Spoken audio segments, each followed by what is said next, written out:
ويسبح الرعد بحمده والملائكة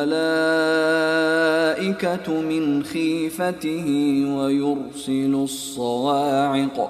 ويرسل الصواعق فيصيب بها من يشاء وهم يجادلون في الله وهو شديد المحال.